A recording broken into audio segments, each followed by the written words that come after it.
खरं तर सर्वप्रथम मी या ठिकाणी वडूजकरांचे मनपूर्वक धन्यवाद व्यक्त करतो. खऱ्या अर्थानं या ठिकाणी गर्दी जमवण्यासाठी हा आपण कार्यक्रम करत नाही, तर या ठिकाणी जो कोणी इथं येऊन गेले 3 तास स्तब्धपणे हा शो ऐकतोय तो खरा दर्दी माणूस आहे. आपणा सर्व दर्दी व्यक्तींना मी मनपूर्वक अभिवादन करतो, आपले मनपूर्वक धन्यवाद व्यक्त करतो.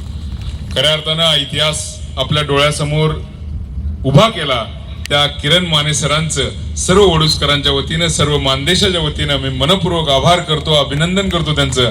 इतकं म्हणजे हे तुमची कलाकृती सादर होत असताना विजय शिंदे सर माझ्या शेजारी बसले होते. ते म्हणत होते की याला इतकी अफलातून कलाकृती आहे की मी असा किरण माने मी कधी पूर्वी बघितला नव्हता. आणि आपलं खरंच मनपूर्वक आभार आणि अभिनंदन. आणि पुन्हा एकदा वडूजकरांचे मनपूर्वक अभिनंदन व्यक्त करतो आणि आभार व्यक्त करतो. खरं तर ही कलाकृती या ठिकाणी सादर करण्याचं मला भाग्य मिळालं, म्हणून मी ईश्वराचे आपणा सर्व माझ्या या मित्रमंडळींचे सर्वांचे मी मनपूर्वक आभार व्यक्त करतो. आणि या ठिकाणी